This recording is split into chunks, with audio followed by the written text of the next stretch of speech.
Hello, everyone, and welcome. This is a lecture from the Classical Association of Canada. My name is Dr. Michael MacKinnon. I'm a zoo archaeologist who looks at animals in antiquity. Today's topic will be pet dogs and cats in classical antiquity. We'll start with a quotation. This is from Anatole France, who was a man of letters and Nobel Prize winner for literature in 1921, who said, "Until one has loved an animal, part of one's soul remains unawakened." There's something universal about this, that it connects the past and the present, kind of elicits a lot of emotions from us, perhaps of those who have cats and dogs today as pets, how attached we are to them. So certainly animals are linked to our emotions, and emotions are very strong to tell us about who we are, what is valued to us, and these sort of things transcend time and space. What is a pet? Well, in the world of antiquity, there's some idea about pets bonded, or pets have a connection. We might humanize a pet, give it a name, but certainly there are ideas about memorializing, venerating, care, loving a pet that might transcend time. Although do be careful that some of our notions about pet keeping today can't be transplanted neatly onto the past. But nonetheless, some of these ideas about connection, care, emotion, and identity are integral for pets overall. Let's start with dogs, though I'm not saying that dogs are better pets than cats. And dogs were domesticated from the wolves back in the Neolithic times, when there was early domestication of plants and animals developing in the Near East. There are many theories about this, but probably most likely the wolves were attracted to the people who were settling down, who had different garbage dumps around their settlements. And eventually the wolves were tolerated more and more by the people as they came in to rummage around the garbage dumps, and were on the road then to domestication of the wolf, becoming the domesticated dog. So there's a bond that's developing between the people and the animal here. For antiquity, in Greek and Roman times, dogs are mentioned quite a bit in the different ancient sources that we have depicted in our iconography and our images. And also we have bones of the dogs that are collected from archaeological sites. So among the ancient sources, they talk about hunting dogs, guard dogs, shepherd dogs, draft dogs, performing dogs, show dogs, fighter dogs, and pet dogs. So pets are going to be important overall. We'll see to shaping ideas about advertisement and identity, and also drawing out more aspects about emotional care that might be provided to those pets, although certainly care could be provided across all animals in antiquity. Hunting and pets are two of the areas that get showcased perhaps most in our ancient sources. And there's popularity to those. Certainly hunting was popular in both Greek and Roman times, and pet animals as well start to develop more and more. We'll see through Roman antiquity as a way to kind of show off your status in the same way that people might have a pet and show it off today. Similar things were developing in antiquity. Dogs were certainly a means of connecting people for their symbolism, or the power, the strength, the fidelity, the devotion. Some of the same characteristics we give to dogs today were certainly evident in the past. And one can humanize these dogs to a certain degree by even giving them a special notion in life and a special burial in death.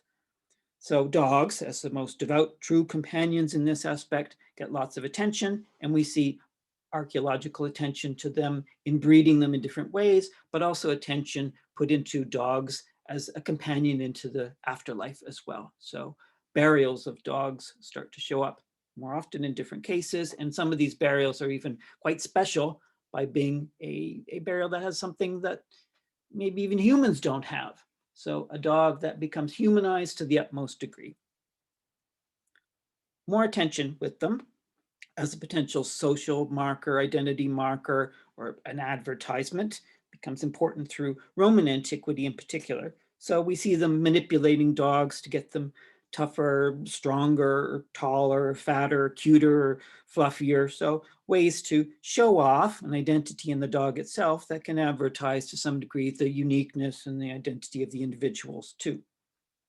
So we see this especially show up in the heights or the changes of the shapes and sizes of dogs overall. In the Neolithic, when dogs were first domesticated, we see their height or their whizzer height, the shoulder height of the animal, 35 to 55 centimeters.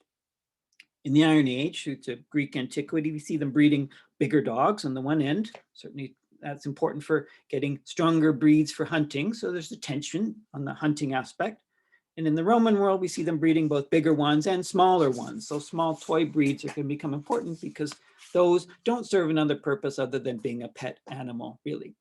Doesn't, it's a showy dog. It's a dog that's going to be cared and pampered in some cases and devoted with much attention and love and all sorts of pampering to a certain degree. So the small ones and the large ones become important as status markers to a certain degree, and bred in different sizes and shapes and varieties in the Roman world in particular. Small toy dogs were around in Greek antiquity, and we see some of them depicted on different vases and mentioned in the ancient sources, one being this Meliton, this sort of Pomeranian prick-eared type of toy breed of dog gets depicted in Greek times. And Malta, which we might connect with the Maltese type of dogs, becomes an island that sort of might be a case that pushes these dogs in different directions. So a trading depot, perhaps, for the linking of Malta with Maltese. Malta wasn't the place where Maltese dogs first were bred and developed, but more likely it was a place where they were shipping around these dogs as they became more important in antiquity overall. So the Romans, in particular, were quite fond of the small, cute toy breeds of dogs. And the wealthy Romans in particular were ones who probably desired more of these things to show off their wealth and their uniqueness in their character, to be ostentatious, to be showy. Much the same way that we see people with small dogs today showing them off. The same connection was there in the past. And certainly you could dote on them, give them extra attention, give them their own burial in some cases, extra care, be showy with them. So certainly they're a means to show off a special treatment overall. So we see some of these small toy breeds in particular getting a specialized type of burial overall. Small breeds, these toy dogs, are also shown a lot in iconography and imagery. And we have some ideas about how this comes about or why this is the case. So some say that, well, the small breeds are depicted more with children because size-wise, I need a small breed with a small child. So the scale matches up. Whereas big adult dogs are shown with adult individuals. So small child, small dog, big dog, bigger adult. Just the scale works better. Others say, well, small dogs are cute and children are cute. So there's a connection of cute and cute in this respect. So children gravitate, want a puppy, so they get the small cute dogs and the small varieties to correlate with that cuteness. And others say, well, they're registries and how we depict things in work them into the art overall. Well, the scale just has to match up better. So I have to have small with small and large with large, which could tie up with small with child and larger dog with adult. Whatever the case, we see more of these being depicted and more proliferating, moving around the Roman world overall as people become more attached to advertisement with small dogs as an important status marker. Did they treat them well? Well, certainly there was vet care in antiquity, and dogs with broken bones and traumatic injuries and missing teeth and malnutrition and all these types of things could happen with the skeletons. And curiously, the domestic dogs that we have show more skeletal pathologies than the wild individuals. This could be that those dogs were more prone to accidents, or perhaps potentially there was even maltreatment. Although it doesn't look like the maltreatment was common for dogs in antiquity. The broken bones that we have certainly can in some cases show some ideas of there being treated to a certain degree, but certainly all of that vet care that we know for treatment of animals in our world can't be transposed neatly onto the past. And certainly there was treatment of dogs, but not to the advanced care that we have today. And even though they knew how to splint bones and keep things in place, they didn't look like they did this to a great degree for some of the pet animals that they had in the past. They just let them heal on their own. That said, they could certainly take care of them in other ways, give them comfort, give them special foods, give them special diets, make them, comfortable overall. And one case study of a site in Carthage, a cemetery that we have there, had a small toy dog, this cemetery of Yasmina in Carthage from 3rd and 4th century AD times.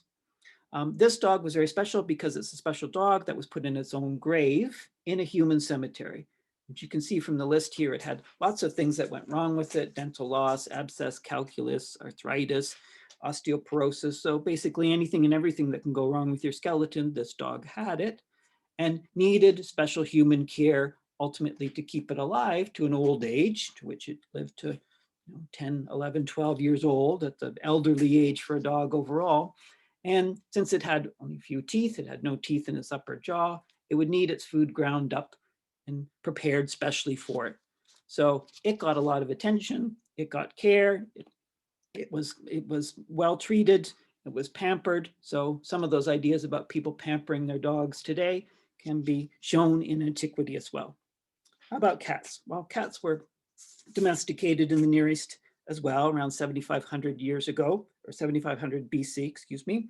And from the wild cat, we had wildcats coming around the cities and the villages and the houses again, probably shooing off the mice that were there that were attracted to the grains. So people caught on that cats were very good to keep the mice at bay. The wildcat is the Felis sylvestris, and gets domesticated into different forms of sort of wild precursor or domesticated types of cats. And those in Egypt become certainly important during the dynastic times. So ancient Egypt, the time of the pharaohs and the pyramids, we see cats becoming very attached in the religious culture there, with symbolic roles of cat-headed goddesses and cats as magical creatures and sacred cats and cat mummies. And certainly cats were very ingrained in ritual and cultural practices for Egypt and guarded in that respect. So important they were that if a cat was killed even accidentally, then the person responsible for that could be sentenced to death overall. So cats had an elevated role even over than humans in this case. As controls sort of waned a bit into Greek and Roman antiquity, we see cats being traded more around the Mediterranean world, and depictions of them in Greek antiquity as well as into Roman antiquity.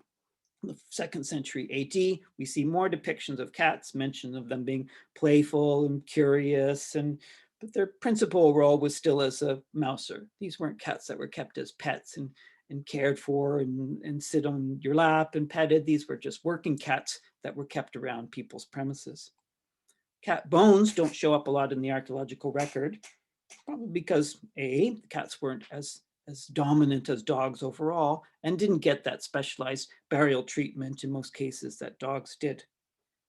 And another thing is that when cats are nearing death, they like to hide and be far away and in an inconspicuous place. So we might have less evidence from them archaeologically because of that respect.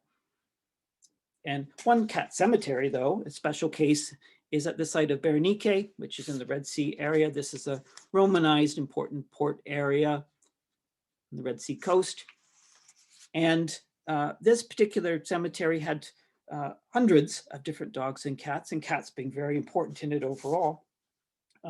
And one, certainly it's unique. We don't have other burial cat cemeteries like this elsewhere. We do have dog cemeteries where multiple dogs may be placed in a grave or multiple dogs in a cemetery overall. But this is a unique case for cats overall. And probably it's such that these cats tie up more with early Egyptian culture. So we've got a hybrid of Roman and Egyptian style type of thinking and ritual practices that just gets spilled over through time. So some of those early concepts about cats being important are spilling over into this particular example for this cat cemetery at Berenike. It's special, but otherwise we don't have any grand cemetery complexes or these same sort of connections that show up for dogs showing up for cats in the world of Greco-Roman antiquity.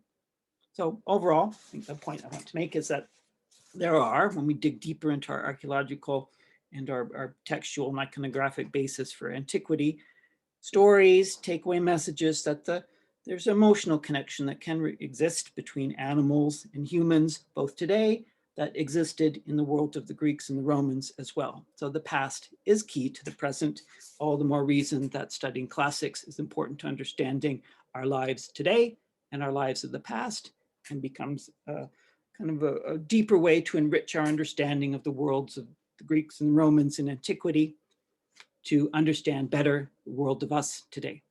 So thank you very much for tuning in, and have a good day. Thanks.